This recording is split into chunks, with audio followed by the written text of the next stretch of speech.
Spinoza. Traité de la réforme de l'entendement. Point 1. L'expérience m'avait appris que toutes les occurrences les plus fréquentes de la vie ordinaire sont vaines et futiles. Je voyais qu'aucune des choses, qui étaient pour moi cause ou objet de crainte, ne contient rien en soi de bon ni de mauvais, si ce n'est à proportion du mouvement qu'elle excite dans l'âme. Je résolus enfin de chercher s'il existait quelque objet qui fût un bien véritable, capable de se communiquer, et par quoi l'âme, renonçant à tout autre, pût être affectée uniquement, un bien dont la découverte et la possession eussent pour fruit une éternité de joie continue et souveraine. Point 2. Je résolus, dis-je enfin. Au premier regard, en effet, il semblait inconsidéré, pour une chose encore incertaine, d'en vouloir perdre une certaine. Je voyais bien quels avantages se tirent de l'honneur et de la richesse, et qu'il me faudrait en abandonner la poursuite, si je voulais m'appliquer sérieusement à quelque entreprise nouvelle. En cas que la félicité suprême y fût contenue, je devais donc renoncer à la posséder. En cas au contraire qu'elle n'y fût pas contenue, un attachement exclusif à ces avantages me la faisait perdre également. Point 3. Mon âme s'inquiétait donc de savoir s'il était possible par rencontre d'instituer une vie nouvelle, ou du moins d'acquérir une certitude touchant cette institution, sans changer l'ordre ancien ni la conduite ordinaire de ma vie. Je tentais souvent en vain. Les occurrences les plus fréquentes dans la vie, celles que les hommes, ainsi qu'il ressort de toutes leurs œuvres, prises comme étant le souverain bien, se ramènent en effet à 3 objets: richesse, honneur, plaisir des sens.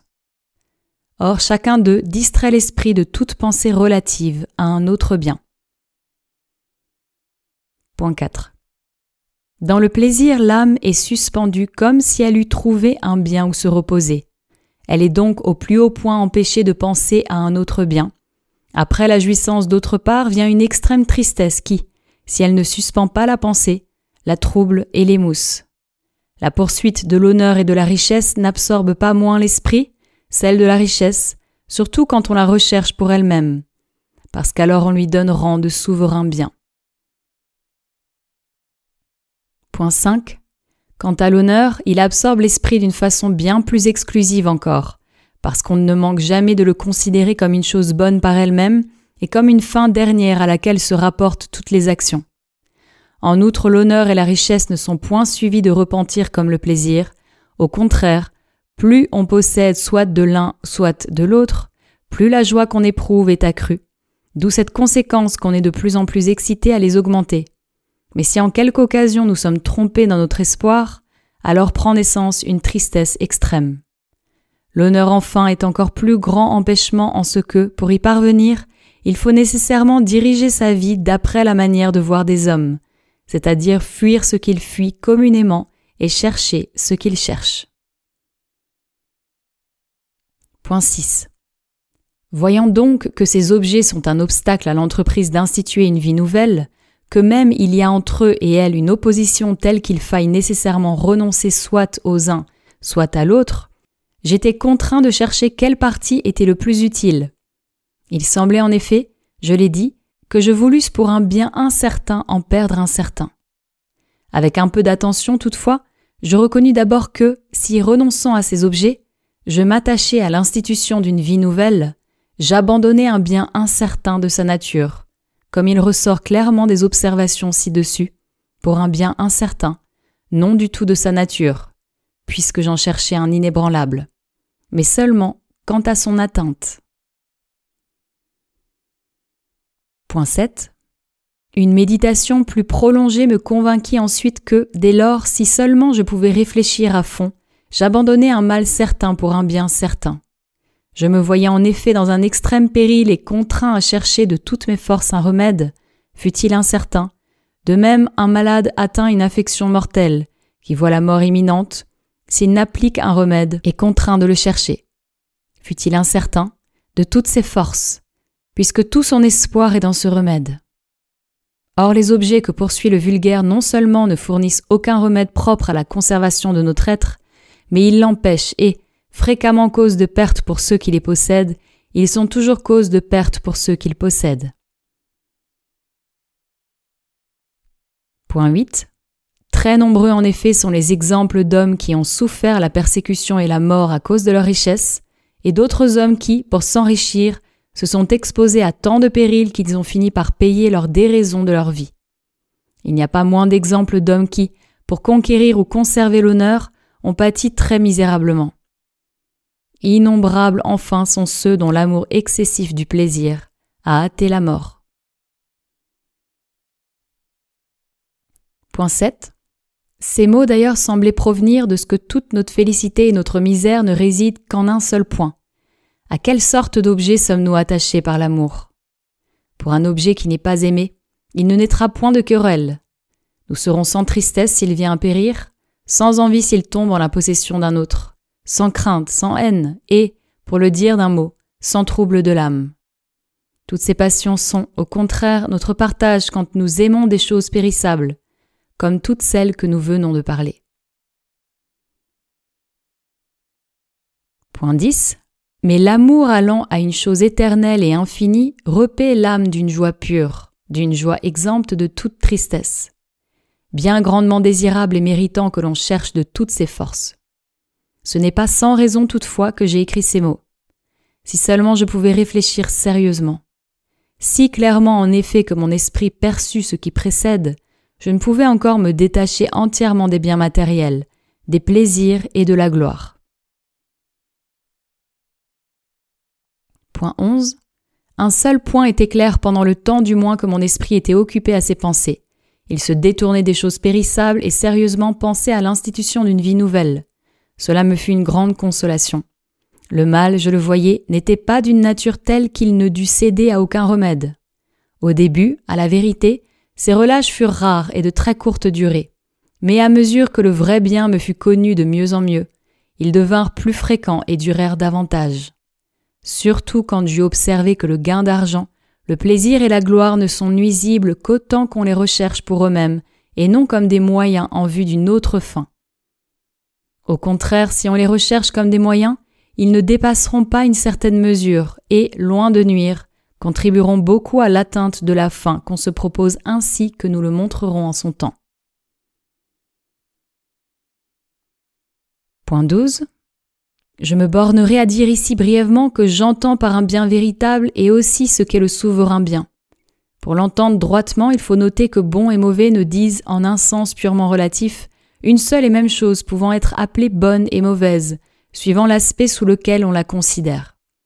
Ainsi en est-il de parfait et d'imparfait. Nulle chose, en effet, considérée dans sa propre nature, ne sera dite parfaite ou imparfaite, surtout quand on aura connu que tout ce qui arrive se produit selon un ordre éternel et des lois de nature déterminées. Point 13. Tandis cependant que l'homme, dans sa faiblesse, ne saisit pas cet ordre par la pensée, comme il conçoit une nature humaine de beaucoup supérieure en force à la sienne et ne voit point d'empêchement à ce qu'il en acquiert une pareille, il est poussé à chercher des intermédiaires le conduisant à cette perfection. Tout ce qui dès lors peut servir de moyen pour y parvenir est appelé bien véritable. Le souverain bien étant d'arriver à jouir, avec d'autres individus s'il se peut, de cette nature supérieure. Quelle est donc cette nature? Nous l'exposerons en son temps et montrerons quelle est la connaissance de l'union qu'a l'âme pensante avec la nature entière.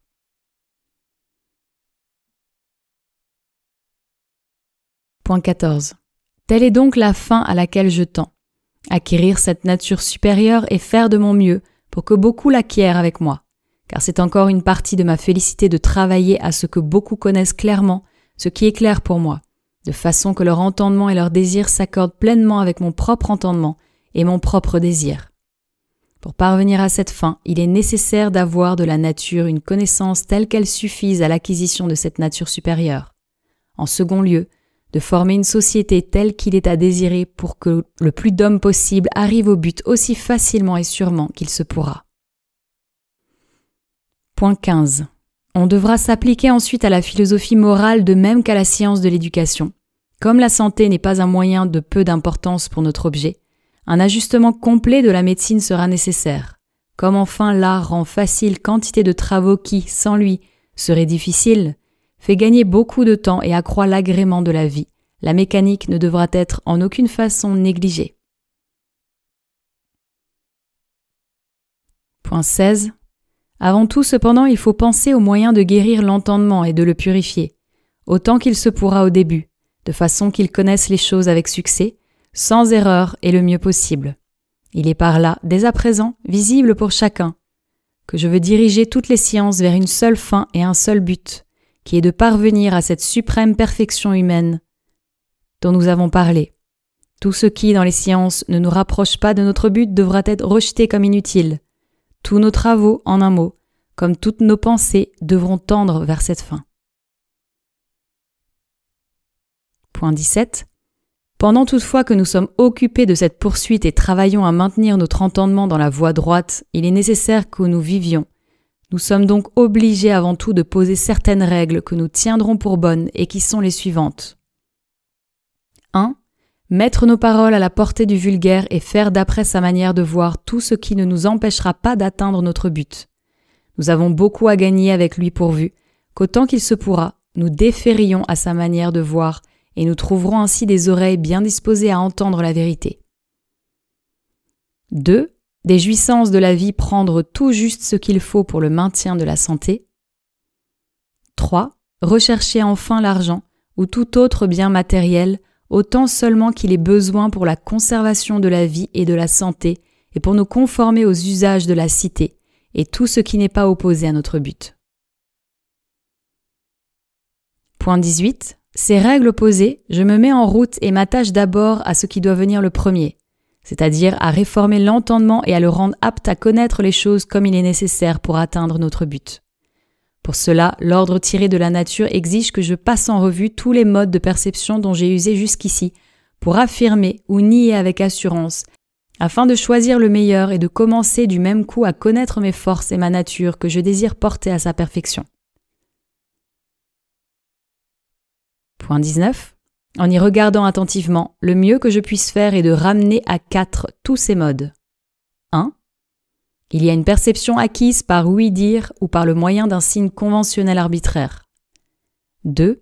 Il y a une perception acquise par expérience vague, c'est-à-dire par une expérience qui n'est pas déterminée par l'entendement, ainsi nommée seulement parce que, s'étant fortuitement offerte et n'ayant été contredite par aucune autre, elle est demeurée comme inébranlée en nous. 3.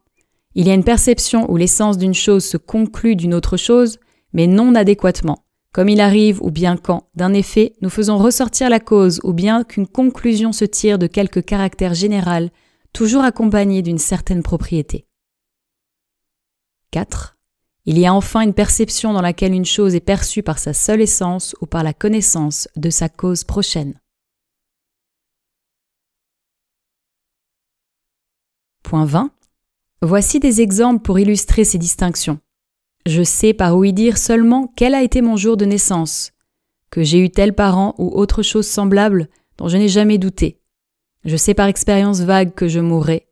Si je l'affirme en effet, c'est que j'ai vu d'autres êtres semblables à moi rencontrer la mort, bien que tous n'aient pas vécu le même espace de temps et ne soient pas morts de la même maladie.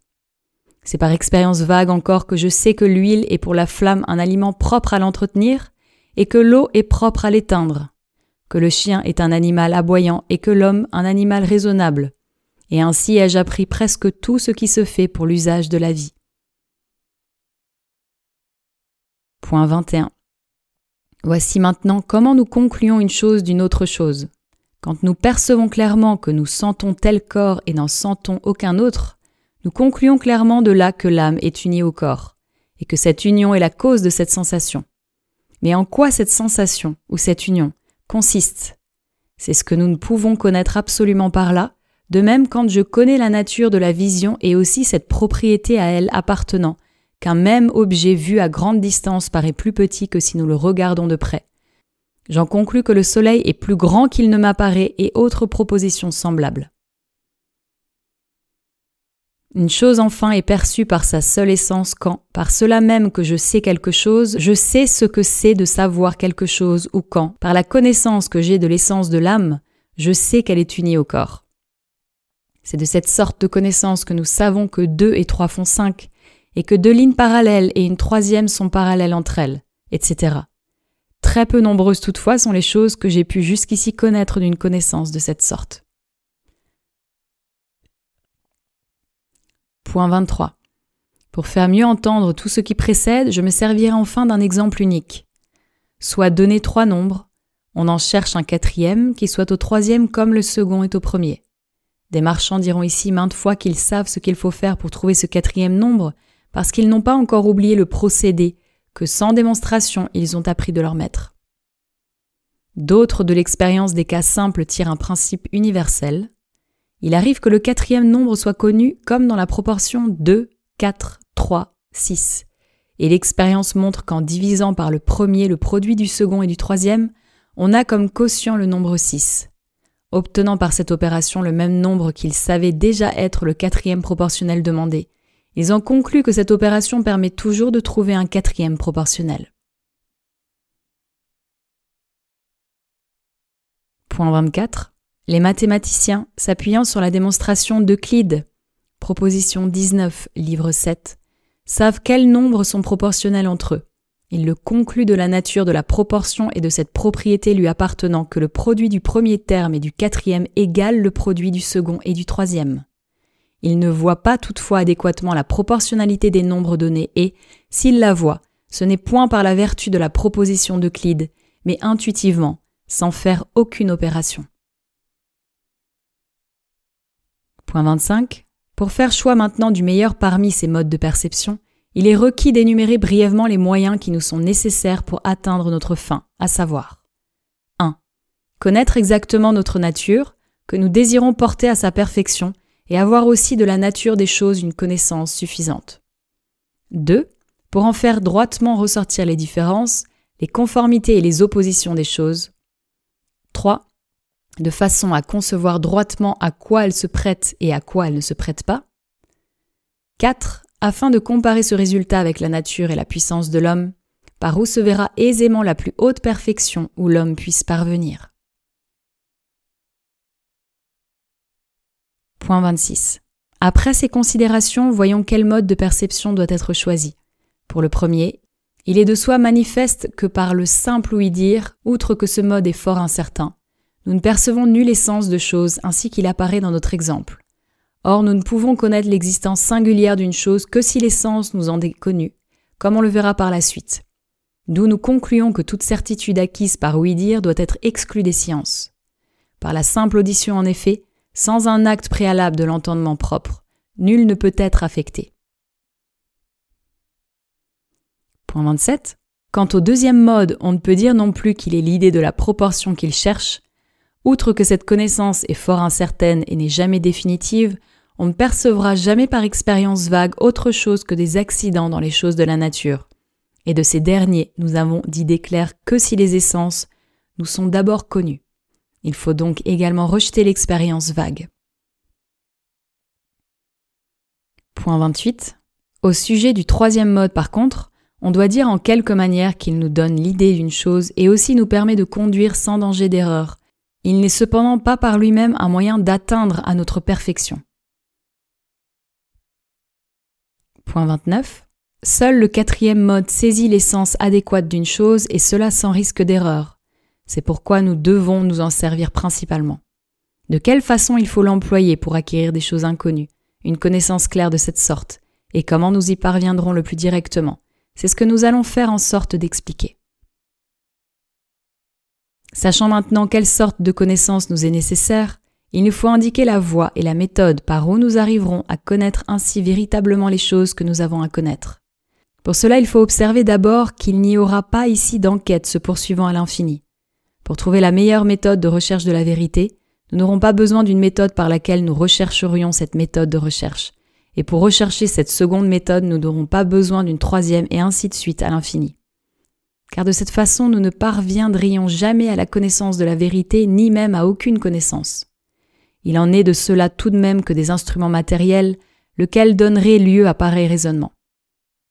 Pour forger le fer, en effet, on a besoin d'un marteau, et pour avoir un marteau, il faut le fer. Pour cela, un autre marteau, d'autres instruments sont nécessaires, et, pour avoir ces instruments, d'autres encore, et ainsi de suite à l'infini, par où l'on pourrait s'efforcer vainement de prouver que les hommes n'ont aucun pouvoir de forger le fer. Point 31. En réalité, les hommes ont pu, avec les instruments naturels, venir à bout, bien qu'avec peine et imparfaitement, de certaines besognes très faciles. Les ayant achevées, ils en sont exécutés de plus difficiles avec une peine moindre et plus parfaitement et, allant ainsi par degrés des travaux les plus simples aux instruments, de ces instruments à d'autres travaux et d'autres instruments, par un progrès constant, ils sont parvenus enfin à exécuter tant d'ouvrages et de si difficiles avec très peu de peine. De même, l'entendement avec sa puissance native se façonne des instruments intellectuels par lesquels il accroît ses forces pour accomplir d'autres œuvres intellectuelles. De ces dernières, il tire d'autres instruments, c'est-à-dire le pouvoir de pousser plus loin sa recherche, et il continue ainsi à progresser jusqu'à ce qu'il soit parvenu au fait de la sagesse.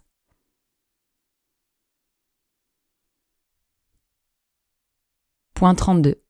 Qu'il en soit ainsi pour l'entendement, on le verra aisément pourvu que l'on comprenne en quoi consiste la méthode de recherche de la vérité, et quels sont ces instruments naturels par la seule aide desquels il en façonne d'autres lui permettant d'aller de l'avant. Pour le montrer, je procéderai comme il suit. Point 33. L'idée vraie, car nous avons une idée vraie, est quelque chose de distinct de ce dont elle est l'idée. Autre est le cercle, autre l'idée du cercle. L'idée du cercle n'est pas un objet ayant un centre et une périphérie comme le cercle. Et pareillement l'idée d'un corps n'est pas ce corps même. Étant quelque chose de distinct de ce dont elle est l'idée, elle sera donc aussi en elle-même quelque chose de connaissable. C'est-à-dire que l'idée, en tant qu'elle a une essence formelle, peut être l'objet d'une autre essence objective et, à son tour, cette autre essence objective, considérée en elle-même, sera quelque chose de réel et de connaissable et ainsi indéfiniment. Pierre, par exemple, est un objet réel. L'idée vraie de Pierre et l'essence objective de Pierre est en elle-même et est aussi quelque chose de réel qui est entièrement distinct de Pierre lui-même. Puis donc que l'idée de Pierre est quelque chose de réel, elle sera aussi l'objet d'une autre idée qui contiendra objectivement en elle tout ce que l'idée de Pierre contient formellement, et à son tour cette idée, qui aura pour objet l'idée de Pierre, aura aussi son essence qui pourra de même être l'objet d'une nouvelle idée, et ainsi indéfiniment. Chacun peut l'éprouver en voyant que, sachant ce qu'est Pierre, il sait aussi qu'il sait, et encore sait, etc. Il est constant par là que pour connaître l'essence de Pierre, il n'est pas nécessaire que l'entendement connaisse l'idée même de Pierre, et, encore moins, l'idée de Pierre. Ce qui revient à dire que je n'ai pas besoin pour savoir de savoir que je sais, et encore moins bien de savoir que je sais. Pas plus que pour connaître l'essence du triangle, il n'est besoin de connaître celle du cercle. C'est le contraire qui a lieu dans ces idées. Pour savoir que je sais, il est nécessaire que je sache d'abord. Point 35. Il suit de là évidemment que la certitude n'est rien en dehors de l'essence objective elle-même, c'est-à-dire que la manière dont nous sentons l'espace objectif est la certitude elle-même. Mais de là suit évidemment que, pour avoir la certitude de la vérité, nulle marque n'est nécessaire en dehors de la possession de l'idée vraie, car, ainsi que nous l'avons montré, je n'ai pas besoin pour savoir de savoir que je sais. Et de là suit de nouveau manifestement que seul peut savoir ce qu'est la plus haute certitude, celui qui a l'idée adéquate ou l'essence objective d'une chose. Il le faut puisque certitude et essence objective ne font qu'un. Point 36. Puis donc que la vérité n'a besoin d'aucune marque et qu'il suffit de posséder les essences objectives ou, ce qui revient au même, les idées des choses pour lever tout doute, il suit de là que la vraie méthode ne consiste pas à chercher la marque à laquelle se reconnaît la vérité après l'acquisition des idées. La vraie méthode est la voie par laquelle la vérité elle-même, ou les essences objectives des choses ou leurs idées, sous ces termes ont même signification, sont cherchées dans l'ordre du. Point 37.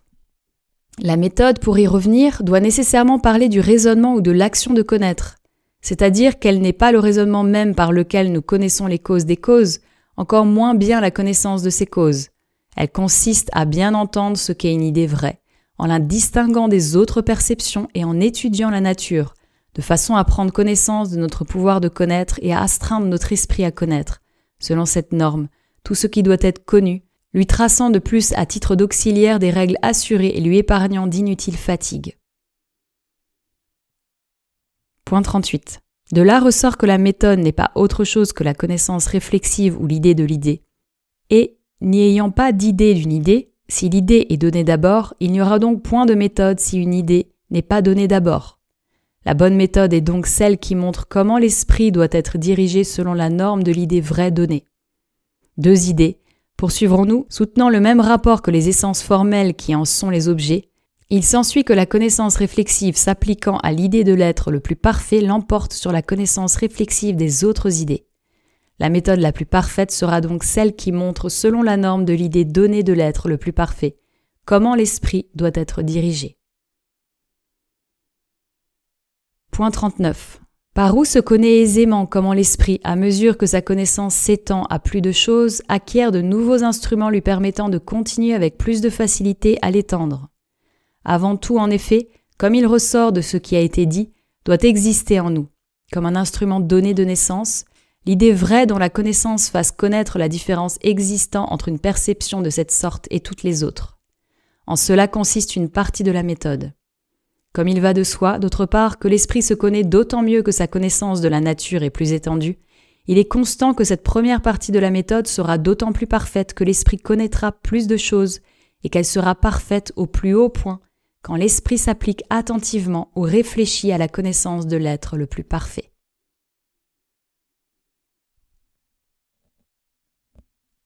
Point 40. En second lieu, plus l'esprit sait de choses, mieux aussi il connaît ses propres forces et l'ordre de la nature. Mais mieux il connaît ses propres forces et plus aisément il peut se diriger et se donner des règles, et mieux il connaît l'ordre de la nature, plus aisément il peut se préserver des démarches inutiles, et c'est en quoi consiste toute la méthode, comme nous l'avons dit. Point 41. Il faut ajouter qu'il en est objectivement de l'idée tout de même qu'il en est de son objet. Si donc il existait dans la nature quelque chose qui n'eût aucun commerce avec d'autres choses, à supposer qu'il y ait de cette chose une essence objective, s'accordant en tout avec son essence formelle, elle aussi n'aurait aucun commerce avec d'autres idées, c'est-à-dire que nous n'en pourrions rien conclure. Au contraire, les choses ayant commerce avec d'autres, comme toutes celles qui existent dans la nature, seront connues et leur essence objective auront entre elles le même commerce, c'est-à-dire que d'autres idées s'en déduiront, lesquels auront à leur tour commerce avec d'autres et ainsi croîtront de nouveaux instruments pour aller plus en avant. Ce que je cherchais à démontrer. Point 42. Pour poursuivre enfin de ce que nous avons dit en dernier, à savoir que l'idée doit s'accorder entièrement avec l'essence formelle correspondante, il suit clairement que, d'une manière générale, pour présenter un tableau de la nature, notre esprit doit faire sortir toutes ces idées de celles qui représentent la source et l'origine de la nature entière, de façon que cette idée soit aussi la source des autres idées.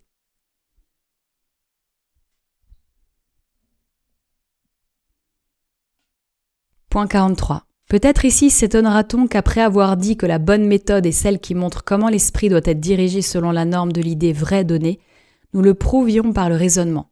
C'est ce qui semble indiquer que cela n'est pas connu de soi. On pourra aussi demander si notre raisonnement est bon.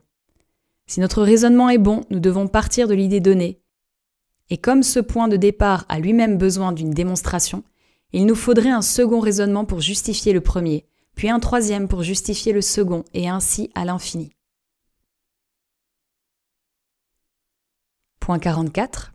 À quoi je réponds ? Si quelqu'un, par un destin qui lui serait advenu, avait marché de l'avant dans son investigation de la nature, comme nous l'avons expliqué, c'est-à-dire en acquérant des idées nouvelles dans l'ordre dû, selon la norme de l'idée vraie donnée, jamais il n'eût douté de la vérité qu'il eût ainsi possédée, parce que la vérité, comme nous l'avons dit, se fait connaître elle-même, et que tout aussi se fût offert à lui d'un cours spontané. Mais cela n'advient jamais ou advient rarement.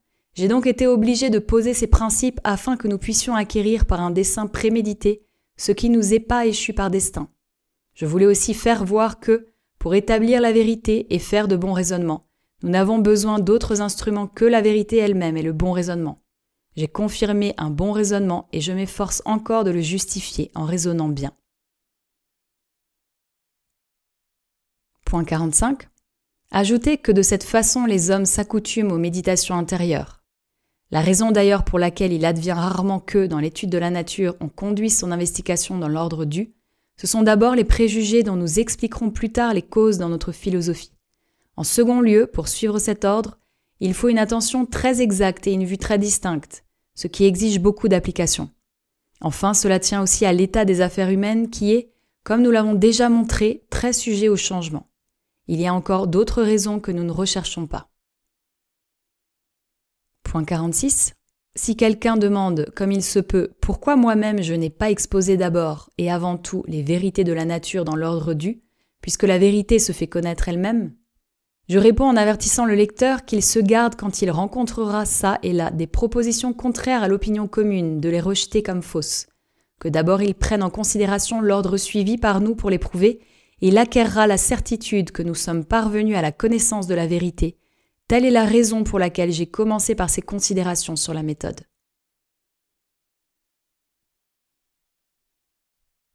Point 47. Si par la suite quelques sceptiques se trouvaient dans le doute à l'égard de la première vérité elle-même et de toutes celles que nous déduirons, selon la norme de cette première vérité, c'est ou bien qu'il parlera contre sa conscience, ou bien nous avouerons qu'il y a des hommes dont l'esprit est complètement aveugle, qu'il le soit de naissance ou que les préjugés, c'est-à-dire quelque accident extérieur, les rendent tels. En effet, ils n'ont même pas conscience d'eux-mêmes. S'ils affirment quelque chose ou doutent de quelque chose, ils ne savent pas qu'ils affirment ou qu'ils doutent. Ils disent qu'ils ne savent rien, et ceux-là même qu'ils ne savent rien, ils déclarent l'ignorer. Encore ne le disent-ils pas sans restriction, car ils craignent de s'avouer existants, alors qu'ils ne savent rien, si bien qu'il leur faut enfin garder le silence pour être sûrs de ne rien admettre qui est senteur de vérité. Point 48. Il faut en définitive s'abstenir de parler de science avec eux, car pour ce qui concerne l'usage de la vie et de la société, la nécessité les oblige à admettre leur propre existence, à chercher ce qui leur est utile, à affirmer et à nier sous serment bien des choses. Leur prouve-t-on quelque chose, en effet, ils ne savent si l'argumentation est probante ou défectueuse. S'ils nient, concèdent ou opposent une objection, ils ne savent qu'ils nient, concèdent ou opposent une objection. Il faut donc les considérer comme des automates entièrement privés de pensée. Point 49. Revenons maintenant à notre dessein. Nous avons primo déterminé la fin vers laquelle nous appliquons à diriger toutes nos pensées. Nous avons reconnu secundo quelle est la perception la meilleure à l'aide de laquelle nous puissions parvenir à notre perfection. Tertio, quelle est la première voie où doivent s'attacher l'esprit pour bien commencer. Elle consiste, étant donné une idée vraie quelconque, à la prendre comme norme pour continuer ses recherches suivant des lois assurées. Pour le faire droitement, il faut demander à la méthode. Primo, de distinguer l'idée vraie de toutes les autres perceptions et de préserver l'esprit de ces dernières. Secundo, de tracer des règles pour percevoir selon cette norme les choses inconnues. Tertio, d'instituer un ordre pour nous épargner d'inutiles fatigues. Après avoir fait connaissance avec cette méthode que nous avons vue, quarto, que pour qu'elle fût la plus parfaite, il fallait que nous eussions l'idée de l'être le plus parfait. Nous aurons donc au début à prendre garde avant tout que nous parvenions le plus vite possible à la connaissance d'un tel être. Point 50. Commençons donc par la première partie de la méthode qui est, comme nous l'avons dit, de distinguer et de séparer l'idée vraie des autres perceptions, et d'empêcher l'esprit de confondre les idées fausses, forgées et douteuses avec les vraies. Mon intuition est d'expliquer cela amplement en cet endroit, afin d'arrêter la pensée du lecteur sur une connaissance aussi nécessaire, et aussi parce que beaucoup en sont venus à douter même des choses vraies, pour n'avoir pas pris garde à ce qui distingue la perception vraie de toutes les autres. Il ressemble ainsi à des hommes qui, pendant la veille, ne mettaient d'abord pas en doute qu'ils ne fussent éveillés, mais s'étant une fois cru assurés en rêve, comme il arrive, qu'ils étaient éveillés, et ayant reconnu par la suite leur erreur, se sont mis à douter même de leur veille, accident dont la raison est qu'ils n'ont jamais distingué le sommeil d'avec la veille. Point 51. J'avertis toutefois que je ne traiterai pas ici de l'essence de chaque perception et ne l'expliquerai point par sa cause prochaine, car cela appartient à la philosophie. J'exposerai seulement ce que demande la méthode, c'est-à-dire à quel sujet se forme une perception fausse, forgée et douteuse, et comment nous arriverons à nous en libérer. Notre première enquête aura pour objet l'idée forgée. Point 52. Toute perception a pour objet une chose considérée comme existante ou bien seulement une essence et la plupart des fictions ont trait à des choses considérées comme existantes. Je parlerai donc d'abord de cette dernière sorte, savoir celle où seule l'existence est controuvée, tandis que la chose que l'on se représente fictivement dans telle condition est connue ou supposée telle. Par exemple, je forge cette idée que Pierre, que je connais, va à la maison, viens me voir et autre chose semblable. Je demande ici à quoi se rapporte une pareille idée. Je vois qu'elle a trait uniquement aux choses possibles. Point 53. J'appelle impossible une chose dont la nature implique qu'il y a contradiction à en poser l'existence, nécessaire une chose dont la nature implique qu'il y a contradiction à n'en pas poser l'existence, possible une chose dont l'existence, par sa nature même, n'implique pas qu'il y ait contradiction à en poser l'existence ou la non-existence, la nécessité ou l'impossibilité de l'existence de cette chose dépendant de causes qui ne nous sont inconnues tout le temps, que nous forgeons l'idée qu'elle existe. Par suite, si cette nécessité ou cette impossibilité qui dépend de causes extérieures nous était connue, nous ne pourrions forger aucune fiction au sujet de cette chose. Point 54. Il s'ensuit que s'il existe un Dieu ou quelque être omniscient, cet être ne peut forger absolument aucune fiction. Pour ce qui nous concerne en effet, sitôt que je sais que j'existe, je ne puis forger de fiction touchant mon existence ou ma non-existence. Je ne puis non plus me représenter un éléphant passant par le trou d'une aiguille, ni, quand je connais la nature de Dieu, me le représenter fictivement comme existant ou n'existant pas. On doit reconnaître qu'il en est de même touchant la chimère dont la nature s'oppose à l'existence. D'où apparaît clairement ce que j'ai dit, à savoir que la fiction dont nous parlons ici n'a point lieu au sujet des vérités éternelles. Point 55. Avant de poursuivre toutefois, il faut noter ici en passant que la même différence qu'il y a entre l'essence d'une chose et celle d'une autre existe aussi entre l'actualité ou l'existence de la première et l'actualité ou l'existence de la seconde. Par suite, si nous voulions concevoir l'existence d'Adam, par exemple par le moyen de l'existence en général, ce serait comme si, pour concevoir l'essence d'Adam, nous dirigions notre pensée sur la nature de l'être et définissions Adam comme étant un être. C'est pourquoi, plus généralement l'existence est conçue, plus aussi elle est conçue confusément et plus aisément elle peut être attribuée par fiction à toute chose. Au contraire, sitôt elle est conçue comme l'existence plus particulière d'une chose, nous en avons une idée plus claire et l'attribuons plus difficilement par fiction. Alors que nous ne prenons pas garde à l'ordre de la nature, à une autre chose, ce qui mérite d'être noté.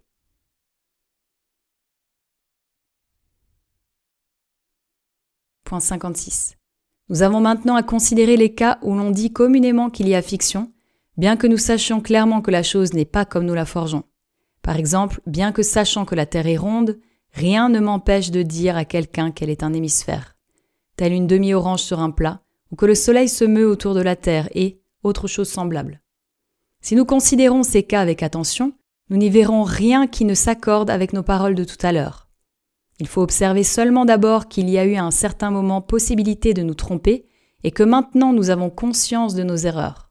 Ensuite que nous pouvons forger ou au moins admettre l'idée que d'autres hommes sont dans la même erreur ou sont capables d'y tomber, comme nous l'avons été précédemment.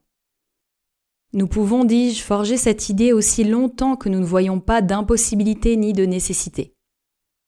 Donc quand je dis à quelqu'un que la Terre n'est pas ronde, etc., je ne fais pas autre chose que de rappeler à mon souvenir l'erreur que j'ai commise peut-être, ou dans laquelle je pouvais tomber, et ensuite je forge ou j'admets l'idée que celui à qui je parle est encore dans l'erreur ou peut y tomber. Je forge cette idée, comme je l'ai dit, aussi longtemps que je ne vois pas d'impossibilité ni de nécessité.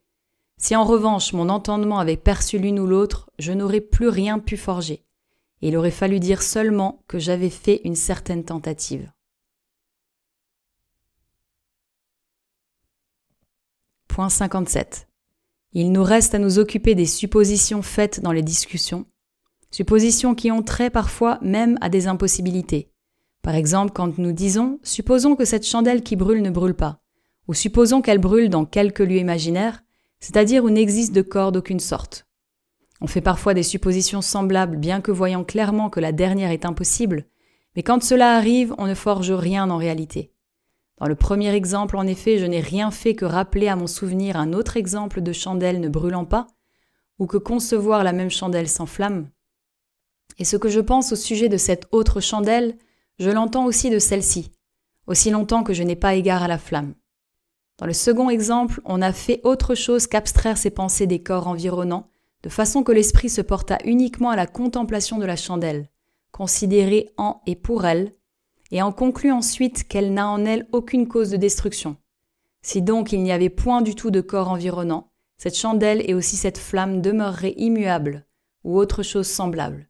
Il n'y a donc là aucune fiction, mais des assertions pures et simples. Point 58. Passons maintenant aux fictions ayant trait aux essences seules ou jointes à quelque actualité ou existence. Il faut à ce sujet considérer surtout que, moins l'esprit connaît et plus il perçoit, plus il est capable de fiction. Et plus il a de connaissances claires, plus ce pouvoir diminue. De même que, par exemple, comme nous l'avons vu plus haut, nous ne pouvons, aussi longtemps que nous pensons, forger l'idée que nous pensons, et que nous ne pensons pas, de même, quand nous connaissons la nature du corps. Nous ne pouvons forger l'idée d'une mouche infinie ou encore, quand nous connaissons la nature de l'âme, nous ne pouvons forger l'idée d'une âme carrée, bien que nous puissions exprimer en paroles n'importe quoi. Mais comme nous l'avons dit, moins les hommes connaissent la nature, plus facilement ils peuvent forger de nombreuses fictions, telles que des arbres qui parlent, des hommes changés subitement en pierre, en source, des fantômes apparaissant dans des miroirs, rien devenant quelque chose, même des dieux changés en bêtes et en hommes et une infinité d'autres semblables. Point 59. Quelqu'un croira peut-être que la fiction est délimitée par la fiction et non par la connaissance. C'est-à-dire qu'après que j'ai forgé l'idée d'une chose et qu'usant d'une certaine liberté, j'ai voulu donner mon assentiment à ce que cette chose existât, telle que je l'ai forgée, dans la nature réelle. Cela fait qu'il m'est impossible ensuite de la penser différemment. Par exemple, après que j'ai forgé, pour parler leur langage, telle idée sur la nature du corps, et que j'ai voulu, usant de ma liberté, me persuader que cette nature est telle dans la réalité, il ne m'est plus possible de forger l'idée d'une mouche infinie et, après que j'ai forgé l'essence de l'âme, je ne peux plus la faire carrée. Point 60. Or, examinons en premier lieu, ou bien l'on nie, ou bien l'on accorde que nous pouvons connaître quelque chose. Si on l'accorde, on devra dire nécessairement de la connaissance ce qu'on dit de la fiction. Si on le nie, voyons, nous qui savons que nous savons quelque chose, ce que l'on dit. On dit ceci, l'âme peut sentir et percevoir de beaucoup de manières, mais non se percevoir elle-même, non plus que les choses qui existent. Elle ne perçoit que les choses qui ne sont ni en soi ni quelque part que ce soit. Autrement dit, l'âme pourrait, par sa seule force, créer des sensations et des idées qui ne correspondent point à des choses, de telle sorte qu'on la considère en partie comme un dieu. On dit ensuite, nous avons la liberté de nous contraindre ou notre âme a la liberté de se contraindre, bien mieux, de contraindre sa propre liberté. Car après qu'elle a forgé l'idée d'une chose et y a donné son assentiment, elle ne peut plus penser autrement cette chose ou en forger une autre idée. Et cette fiction la contraint même à avoir des idées telles qu'il ne soit point contredit à la fiction. Comme ici même on est contraint, pour n'abandonner point sa fiction, d'admettre les absurdités que j'indique et auxquelles nous ne nous fatiguerons pas à opposer les démonstrations. Point 61. Laissant de tels adversaires à leur délire, nous prendrons soin plutôt de tirer de cet échange de paroles quelques vérités utiles à notre sujet, à savoir, l'esprit qui s'applique attentivement à une chose forgée et de sa nature fausse pour l'examiner et la connaître, et qui en déduit dans l'ordre juste ce qu'il faut en déduire, en rendra aisément la fausseté manifeste. Si la chose forgée est vraie de sa nature, quand l'esprit s'applique attentivement à elle pour la connaître et commencer à déduire dans l'ordre juste ce qui s'ensuit, il continuera avec succès sans aucune interruption, comme nous avons vu que dans le cas de l'idée forgée fausse, ci-dessus mentionnée, l'entendement s'offre aussitôt à montrer l'absurdité qu'elle contient et les conséquences absurdes qui s'en déduisent. Point 62. Nous n'avons donc nullement à redouter de forger une fiction pourvu que nous percevions la chose clairement et distinctement. S'il nous arrive de dire que des hommes sont subitement changés en bêtes, cela est dit d'une façon tout à fait générale, si bien qu'il n'y a dans l'esprit aucune conception de la chose, aucune idée, c'est-à-dire aucune liaison entre un sujet et un prédicat. Si cette liaison existait, on verrait en même temps le moyen et les causes par où et pourquoi cette métamorphose a lieu. On ne prend pas garde non plus à la nature du sujet et du prédicat. En outre, pourvu seulement qu'une première idée ne soit pas forgée et que toutes les autres en soient déduites, l'empressement à forger disparaîtra peu à peu. De plus, une idée forgée ne peut être claire et distincte, mais seulement confuse, et toute confusion provient de ce que l'esprit connaît en entier, ou une chose composée de beaucoup d'autres, seulement en partie et ne distingue pas le connu de l'inconnu. De ce que, en outre, il s'attache à la fois aux nombreux éléments contenus dans chaque objet sans les distinguer le moins du monde, d'où il suit. Primo, que si une idée se rapporte à une chose très simple, Elle ne pourra être que claire et distincte. Cette chose en effet ne devra être connue en partie, mais ou bien elle le sera tout entière ou il n'en sera rien connu. Point 64. Secundo, que si une chose composée de beaucoup de parties est divisée par la pensée en toutes ses parties les plus simples et qu'on soit attentif à chacune d'elles prises à part, toute confusion disparaîtra. Tertio, qu'une fiction ne peut pas être simple, elle naît de la combinaison des diverses idées confuses qui se rapportent à des choses et à des actions diverses existant dans la nature. Plutôt encore de ce que nous sommes attentifs en même temps, sans leur donner notre assentiment à ces diverses idées.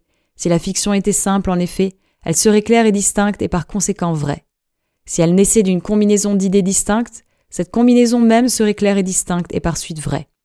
Quand, par exemple, nous connaissons la nature du cercle et aussi celle du carré, il devient impossible de les combiner et de les forger un cercle carré ou une âme carrée ou d'autres combinaisons semblables. Point 65. Concluons donc brièvement une fois encore, il n'est, nous le voyons, nullement à craindre qu'une fiction soit confondue avec des idées vraies. Pour ce qui concerne d'abord la première sorte de fiction dont nous avons parlé, sitôt qu'une chose est conçue clairement, nous voyons que si cette chose qui est conçue clairement est en soi une vérité éternelle, et que son existence en soit une également, nous ne pouvons forger aucune fiction à son sujet. Par contre, si l'existence de la chose conçue n'est pas une vérité éternelle, il faut seulement prendre soin de confronter l'existence de la chose avec son essence et être attentif en même temps à l'ordre de la nature.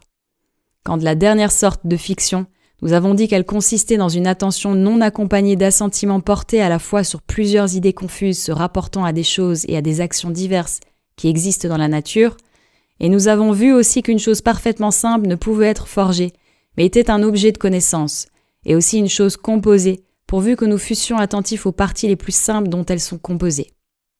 Bien plus, nous ne pouvons même pas, en combinant ces parties, forger des actions qui ne soient pas vraies, car nous sommes obligés de considérer en même temps comment et pourquoi telle action a lieu. Point 66. Ayant pris connaissance de ce qui précède, passons maintenant à l'investigation de l'idée fausse pour voir à quoi elle a trait et comment nous pouvons nous garder de tomber dans des perceptions fausses. Ni l'une ni l'autre tâche ne sera difficile après notre étude de la fiction. Il n'y a en effet aucune différence entre elles, sinon que l'idée fausse implique l'assentiment, c'est-à-dire, comme nous l'avons déjà noté, que dans l'erreur, au moment de l'apparition de certaines images, il ne s'offre point de cause d'où puisse ressortir, comme dans la fiction, que ces images ne proviennent pas de choses extérieures. L'erreur consiste ainsi à peu près à arriver les yeux ouverts ou pendant l'état de veille. De même que la fiction, l'idée fausse se produit au sujet de, ou, pour mieux dire, se rapporte à, l'existence d'une chose dont l'essence est connue ou bien elle a trait à une essence. Point 67. L'erreur relative à l'existence se corrige de même que la fiction, si en effet la nature de la chose connue implique l'existence nécessaire. Il est impossible que nous nous trompions au sujet de l'existence de cette chose. Par contre, si l'existence de la chose n'est pas une vérité éternelle, comme l'est son essence, mais que la nécessité ou l'impossibilité dépendent de causes extérieures, alors que l'on reprenne et applique tout ce que nous avons dit quand nous parlions de la fiction. La correction de l'erreur se fait de même. Point 68. Quant à l'autre sorte d'erreur qui est relative aux essences ou encore aux actions, de telles perceptions sont nécessairement toujours confuses, composées de diverses perceptions confuses de choses existant dans la nature, par exemple quand les hommes se persuadent qu'il y a des divinités dans les forêts, les idoles, les bêtes, etc., qu'il y a des corps de la seule combinaison desquels l'entendement puisse naître, que des cadavres résonnent, se promènent, parlent, que Dieu se trompe et autres erreurs semblables. Par contre, les idées qui sont claires et distinctes ne peuvent jamais être fausses, car les idées des choses qui sont conçues clairement et distinctement sont ou bien parfaitement simples, ou bien composées des idées les plus simples, c'est-à-dire déduites des idées les plus simples. Que d'ailleurs une idée parfaitement simple ne peut pas être fausse, c'est ce que chacun pourra voir pourvu qu'il sache ce qu'est le vrai, ou l'entendement est en même temps ce qu'est le faux. Point 69. À l'égard en effet de ce qui constitue la forme du vrai, il est certain qu'une pensée vraie ne se distingue pas seulement d'une fausse par un caractère extrinsèque, mais principalement par un caractère intrinsèque. Si quelque ouvrier, par exemple, a conçu un ouvrage bien ordonné, encore que cet ouvrage n'ait jamais existé et ne doive jamais exister, la pensée ne laisse pas d'en être vraie. Et cette pensée reste la même que cet ouvrage existe ou non. Au contraire, si quelqu'un dit que Pierre, par exemple, existe, sans qu'il sache que Pierre existe, cette pensée est fausse en ce qui concerne celui qui a la forme ou, si l'on préfère, n'est pas vrai, encore que Pierre existe réellement. Et cette énonciation, Pierre existe, n'est vraie qu'en ce qui concerne celui qui sait avec certitude que Pierre existe.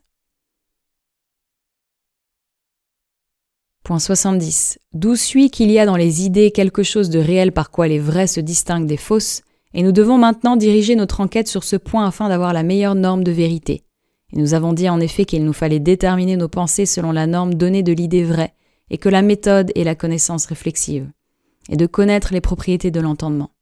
Il ne faut pas dire d'ailleurs que la différence provient de ce que la pensée vraie consiste à connaître les choses par leur première cause, en quoi elle différait beaucoup à la vérité d'une fausse, la nature de la pensée fausse étant telle que je l'ai expliqué ci-dessus. Car on appelle aussi pensée vraie celle qui enveloppe objectivement l'essence d'un principe qui n'a pas de cause et est connu en soi et par soi. Point 71. La forme de la pensée vraie doit donc être contenue dans cette pensée même sans relation à d'autres, et elle ne reconnaît pas comme cause un objet, mais doit dépendre de la puissance même et de la nature de l'entendement. Si nous supposions en effet que l'entendement eût perçu quelque être nouveau n'ayant jamais existé, comme le faisait, selon certains, l'entendement de Dieu avant qu'il eût créé les choses, et cette perception ne peut assurément provenir d'aucun objet, et que de cette perception il en eût déduit légitimement d'autres, toutes ces pensées seraient vraies et ne seraient déterminées par aucun objet extérieur, mais dépendraient seulement de la puissance et de la nature de l'entendement. Point 72. Pour diriger donc notre enquête, posons-nous devant les yeux de quelque idée vraie dont nous sachions avec la plus haute certitude que l'objet dépend de notre pouvoir de penser et n'a pas l'objet dans la nature. C'est dans une idée de cette sorte que nous pourrons plus facilement, comme il suit clairement de ce qui précède, faire notre enquête. Par exemple, pour former le concept d'une sphère, je forge une cause à volonté, à savoir qu'un demi-cercle tourne autour d'un centre et qu'une sphère est comme engendrée par cette rotation. Certes, cette idée est vraie et, bien que nous sachions que nulle sphère n'a jamais été engendrée de la sorte dans la nature, c'est là cependant une perception vraie et le moyen le plus aisé de former le concept d'une sphère. Il faut noter d'ailleurs que cette perception affirme la rotation du demi-cercle, affirmation qui serait fausse si elle n'était pas jointe au concept de la sphère ou à celui de la cause déterminant le mouvement, c'est-à-dire, parlons absolument, si elle était isolée, car l'esprit en pareil cas se bornerait à affirmer le mouvement du demi-cercle. Ce mouvement n'étant ni contenu dans le concept du demi-cercle, ni issu de celui de la cause déterminant le mouvement. La fausseté consiste donc en cela seul qu'il est affirmé d'une chose quelque chose qui n'est pas contenu dans le concept que nous avons formé de cette chose, tel le mouvement ou le repos dans le cas du demi-cercle. D'où il suit que les pensées simples ne peuvent pas être vraies, telle l'idée simple d'un demi-cercle, du mouvement, de la quantité, etc. Ce que ces pensées contiennent d'affirmations atteint, sans les dépasser, les limites du concept. Nous pouvons donc, à notre gré, sans avoir d'erreur à craindre, former des idées simples. Point 73. Il ne nous reste donc qu'à chercher par quelle puissance notre esprit peut former ces idées et jusqu'où s'étend cette puissance. Cela trouvé en effet, nous aurons facilement la connaissance la plus haute à laquelle nous puissions parvenir. Car il est certain que cette puissance de l'esprit ne s'étend pas à l'infini quand nous affirmons de quelque chose ce qui n'est pas contenu dans le concept que nous en formons.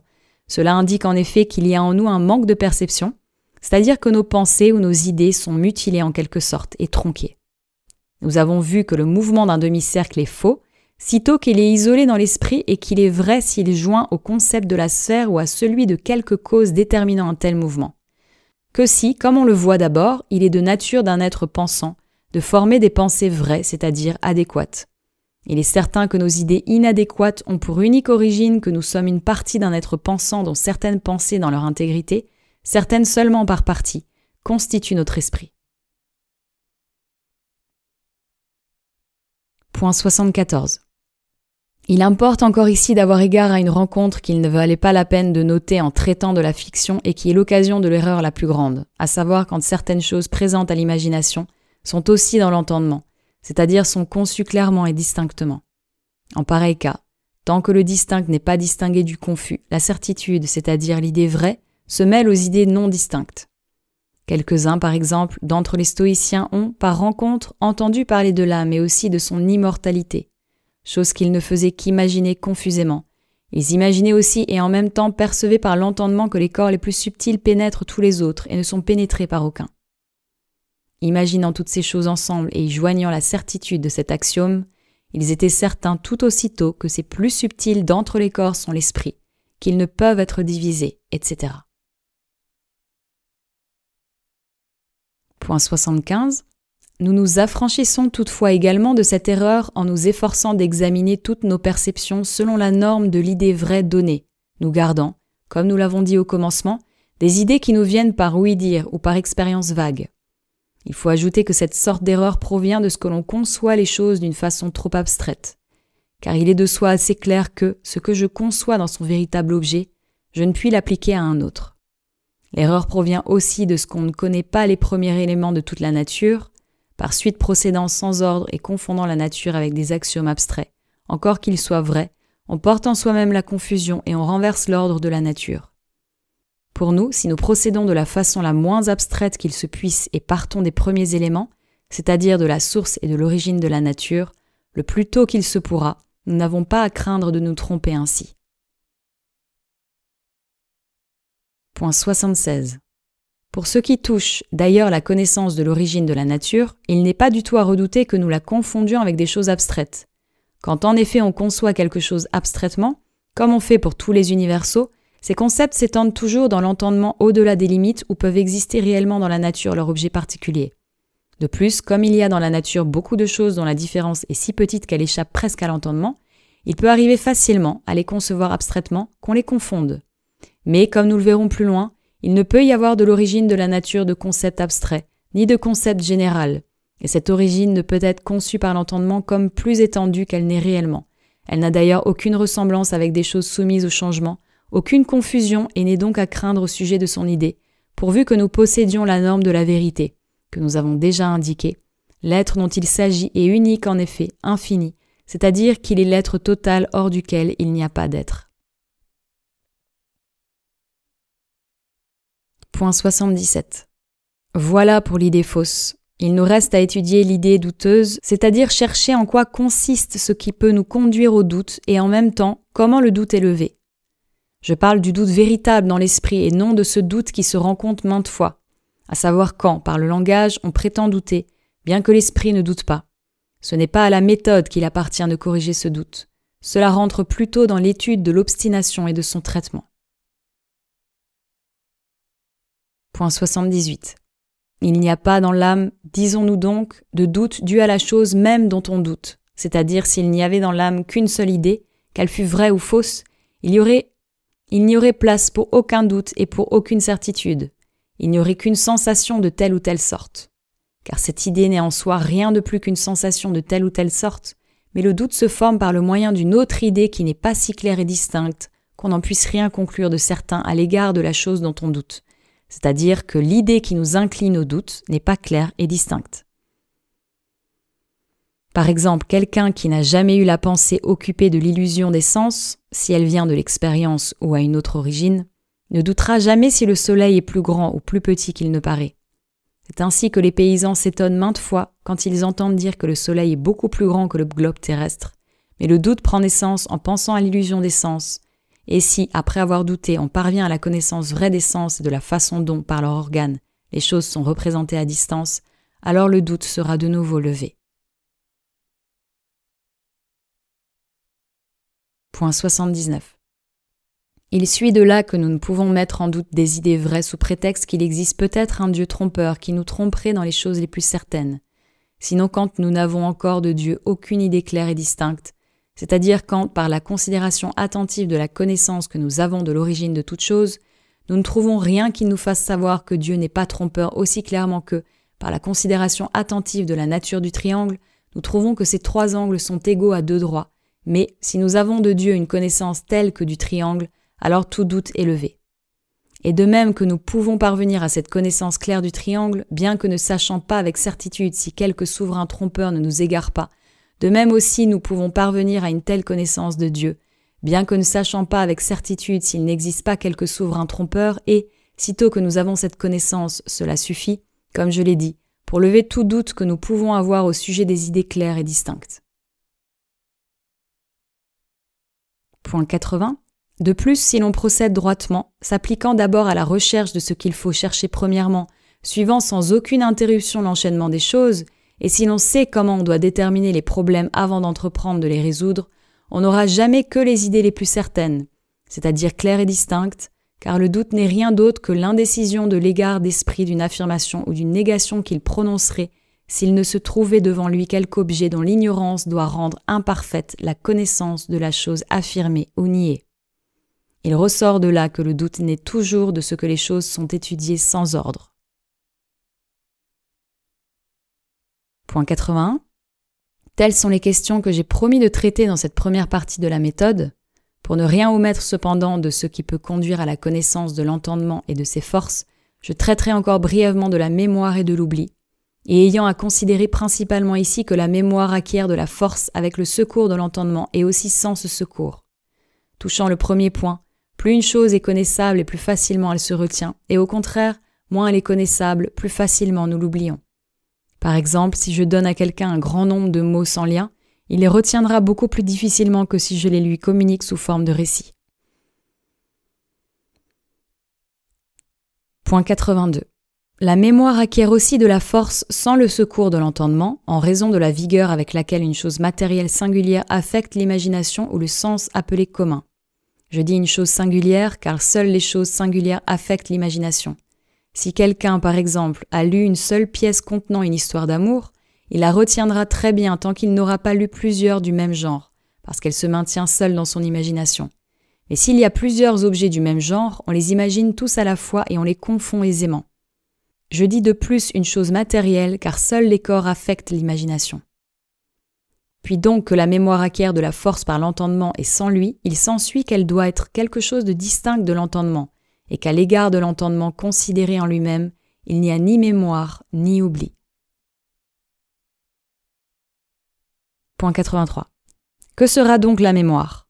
Rien d'autre que la sensation des empreintes qui sont dans le cerveau, jointe à une pensée relative à une durée déterminée de cette sensation, comme le montre la réminiscence. Dans la réminiscence, en effet, l'âme a la pensée de cette sensation, mais non sous la forme d'une durée continue, et ainsi l'idée de la sensation n'est pas la durée même de la sensation, c'est-à-dire qu'elle n'en est pas proprement la mémoire. Quant à savoir si les idées elles-mêmes sont sujettes à quelque corruption, nous le verrons dans la philosophie. Et si quelqu'un trouvait cela très absurde, il suffit pour notre dessein de les considérer que plus une chose est singulière, plus aisément on la retient, comme il appert de l'exemple ci-dessus donné de la comédie. En outre, plus une chose est connaissable, plus aisément on la retient. D'où suit que nous ne pourrons pas retenir une chose singulière au plus haut point, pour peu qu'elle soit connaissable. Point 84. Nous avons donc distingué entre l'idée vraie et les autres perceptions, et nous avons montré que les idées forgées, fausses et autres, ont leur origine dans l'imagination, c'est-à-dire dans certaines sensations fortuites, pour ainsi parler, et sans lien qui ne naissent pas du pouvoir qu'a l'esprit, mais de causes extérieures selon que le corps, soit dans le rêve, soit à l'état de veille, reçoit tel ou tel mouvement. Que si on le préfère, on entend ici par imagination tout ce qu'on voudra, pourvu que ce soit quelque chose de distinct de l'entendement et par quoi l'âme puisse prendre la condition de patient. Car la façon de l'entendre ne fait pas de différence, sitôt que nous savons que l'imagination est quelque chose d'indéterminé ou par l'âme pâtie, et en même temps comment nous nous en libérons à l'aide de l'entendement. On ne s'étonnera donc pas que je ne prouve pas encore ici l'existence du corps et autres choses nécessaires à connaître, et que je parle cependant de l'imagination, du corps et de sa constitution. Comme je l'ai dit en effet, ce que j'entends par là ne fait pas de différence, sitôt que je sais que c'est quelque chose d'indéterminé, etc.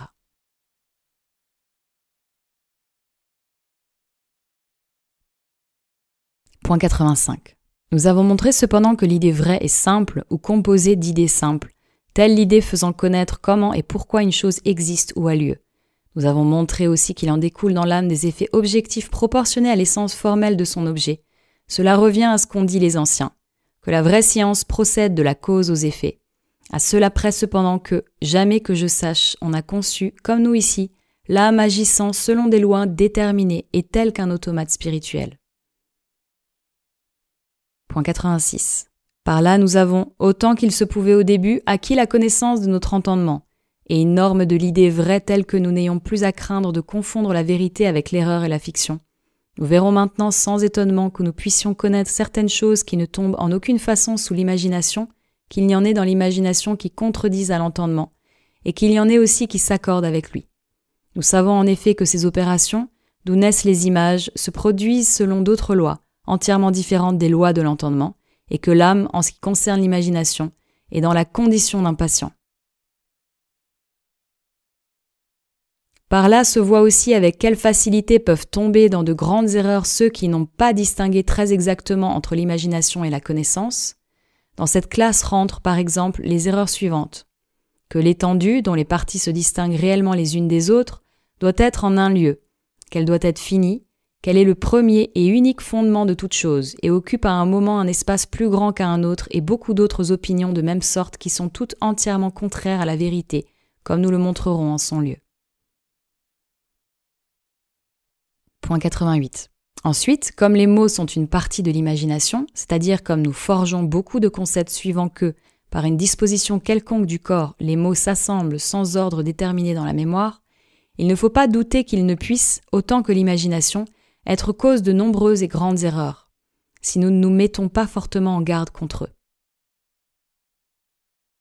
Point 89. Ajoutez qu'ils sont formés au gré du vulgaire et selon sa manière de voir, de sorte qu'ils sont des signes des choses telles qu'elles sont dans l'imagination et non telles qu'elles sont dans l'entendement, comme il se voit clairement de ce que l'on a souvent appliqué à toutes les choses qui sont seulement dans l'entendement et qui ne sont pas dans l'imagination des noms négatifs, par exemple, incorporel, infini, etc., et aussi de ce que l'on exprime négativement, beaucoup de choses qui sont en réalité affirmatives et inversement comme incréé, indépendant, infini, immortel, parce qu'effectivement nous n'imaginons avec beaucoup plus de facilité leur contraire et que ces dernières se sont ainsi offertes les premières aux premiers hommes et ont accaparé les termes affirmatifs.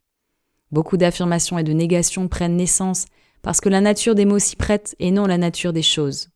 C'est pourquoi si nous ignorions cela, nous prendrions facilement le faux pour le vrai. Point 90.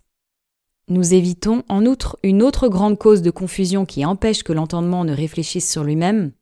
En effet, quand nous ne distinguons pas entre l'imagination et l'entendement, nous croyons que ce qui est plus facilement imaginé est aussi plus clair pour nous.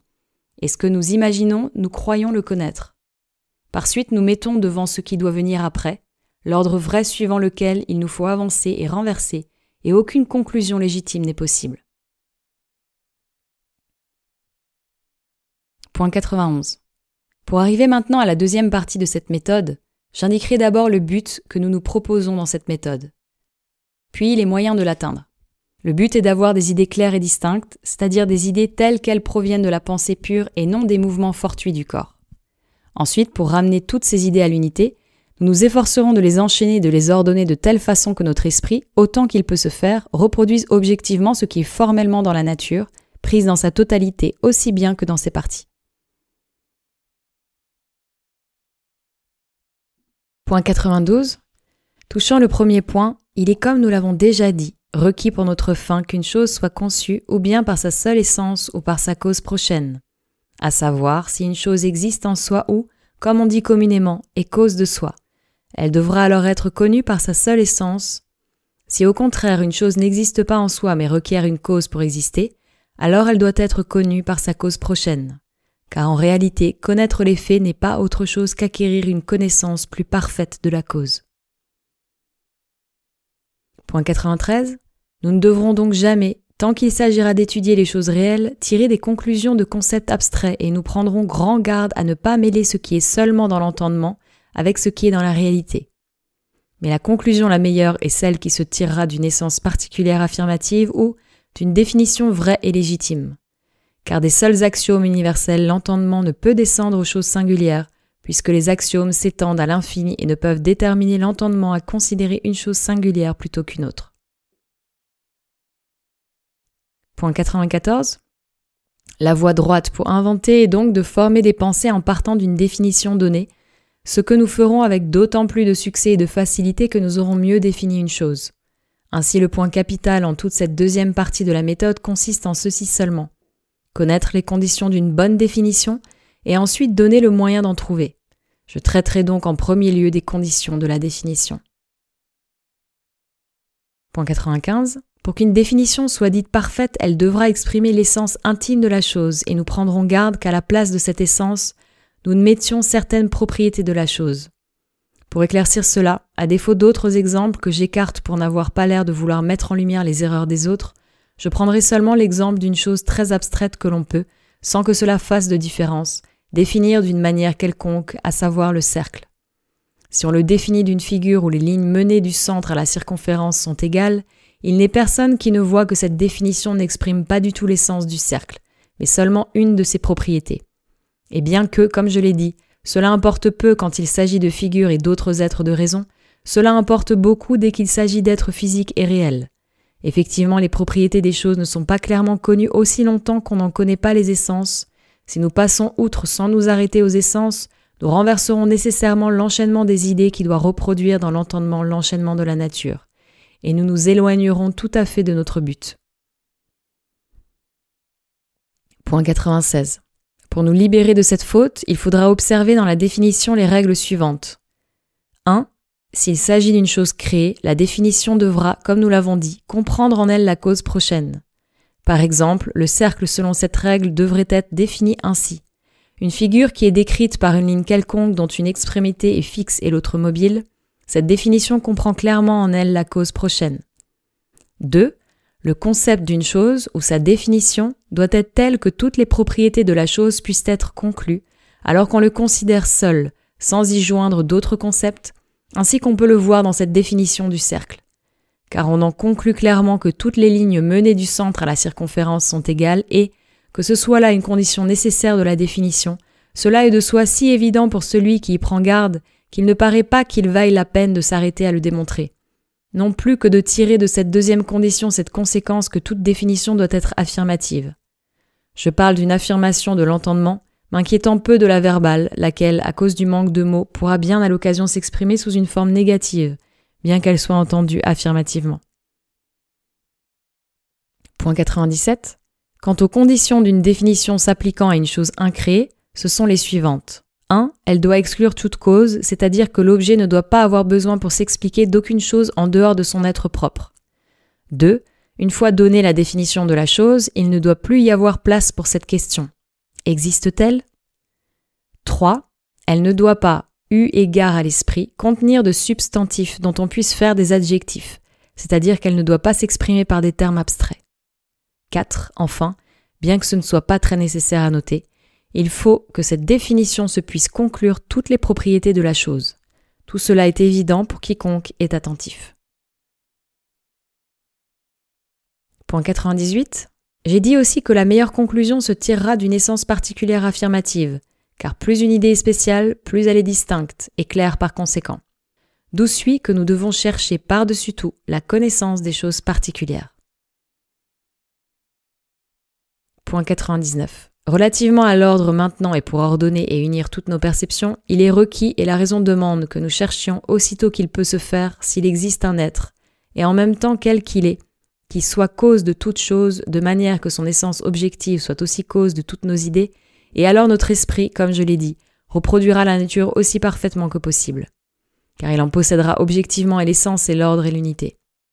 Par là nous pouvons voir qu'avant tout il nous est nécessaire de tirer toujours toutes nos idées de choses physiques, c'est-à-dire d'être réel allant autant qu'il se pourra, suivant la suite des causes, d'un être réel à un autre être réel, et cela sans passer aux choses abstraites et générales, évitant également de conclure de ces choses quelque chose de réel, ou de conclure ces choses d'un être réel, car l'un et l'autre interrompent la véritable marche en avant de l'entendement. Point 100. Il est à noter toutefois que, par la suite des causes et des choses réelles, je n'entends ici la succession des choses singulières soumises au changement, mais seulement la suite des choses fixes et éternelles. Pour ce qui touche en effet la suite des choses singulières soumises au changement, il serait impossible à la faiblesse humaine de la saisir, tant à cause de leur multitude supérieure à tout nombre qu'à cause des circonstances infinies réunies dans une seule et même chose, circonstances dont chacune peut faire que la chose existe ou n'existe pas, puisque l'existence de ces choses n'a aucune connexion avec leur essence, c'est-à-dire, comme nous l'avons déjà dit, n'est pas une vérité éternelle.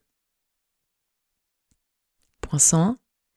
Mais il n'est pas du tout nécessaire non plus que nous en connaissions la succession, puisque les essences des choses singulières soumises au changement ne doivent pas être tirées de cette succession, c'est-à-dire de leur ordre d'existence, lequel ne nous offre rien d'autre que des dénominations extrinsèques, des relations ou, au plus, des circonstances, toutes choses bien éloignées de l'essence intime des choses.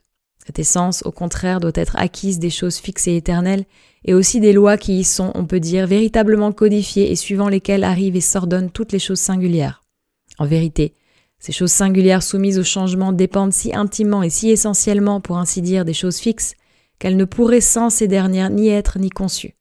Ces choses fixes et éternelles, bien qu'elles soient singulières, seront donc pour nous, à cause de leur présence partout et de leur puissance qui s'étend au plus loin, comme des universaux ou des genres à l'égard des définitions des choses singulières et comme les causes prochaines de toutes choses. Point 102. Puisqu'il en est ainsi toutefois, une difficulté non petite semble inhérente à l'entreprise de parvenir à la connaissance de ces choses singulières, car de tout concevoir à la fois, cela dépasse de beaucoup les forces de l'entendement humain. Or, l'ordre suivant lequel il faut qu'une chose soit connue avant qu'une autre ne doit pas, nous l'avons dit, se tirer de la succession des existences, ni non plus des choses éternelles, car en elles toutes les choses singulières sont données par nature à la fois. Il nous faudra donc nécessairement chercher d'autres secours que ceux dont nous usons pour connaître les choses éternelles et leurs lois. Ce n'est cependant pas le lieu ici d'en traiter, et ce n'est pas nécessaire tant que nous n'aurons pas acquis une connaissance suffisante des choses éternelles et de leurs lois infaillibles, et que la nature de nos sens ne nous sera pas connue. Point 103. Il sera temps, avant d'entreprendre de connaître les choses singulières, de traiter de ces secours qui se rapportent tous à cette fin, savoir nous servir de nos sens et faire, d'après des règles et dans un ordre arrêté, des expériences suffisantes pour déterminer la chose que l'on étudie, de façon à en conclure enfin selon quelle loi des choses éternelles elle est faite et prendre connaissance de sa nature intime, comme je le montrerai en son lieu. Ici, pour revenir à notre dessein, je m'efforcerai seulement d'indiquer ce qui paraît nécessaire pour que nous puissions parvenir à la connaissance des choses éternelles, et en formions des définitions conformes aux conditions ci-dessus énoncées. Point 104. Pour cela, il nous faut rappeler à notre souvenir ce qui a été dit plus haut, à savoir que, si l'esprit s'attache à une pensée quelconque afin de l'examiner soigneusement et d'en déduire en bon ordre ce qui s'en déduit légitimement, en cas qu'elle soit fausse, il en découvrira la fausseté. Si au contraire elle est vraie, alors il continuera avec succès à en déduire sans aucune interruption des choses vraies. Cela, dis-je, est requis pour notre objet, car sans un principe, nos pensées ne peuvent être déterminées. Point 105. Si donc nous voulons prendre comme objet d'étude la chose qui est la première de toutes, il est nécessaire qu'il y ait quelques principes qui dirigent nos pensées de ce côté. En outre, puisque la méthode est la connaissance réflexive elle-même, ce principe, qui doit diriger nos pensées, ne peut être autre chose que la connaissance de ce qui constitue la forme de la vérité, et la connaissance de l'entendement, de ses propriétés et de ses forces.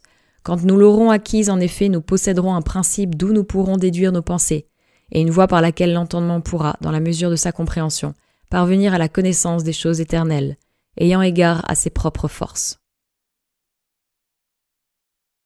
Point 106.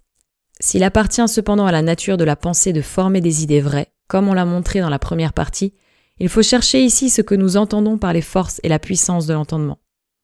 Or, si c'est la partie principale de notre méthode de connaître parfaitement les forces de l'entendement et sa nature, nous nous voyons nécessairement obligés, par ce qui a été dit dans cette deuxième partie de la méthode, de déduire cette connaissance de la définition même de la pensée et de l'entendement.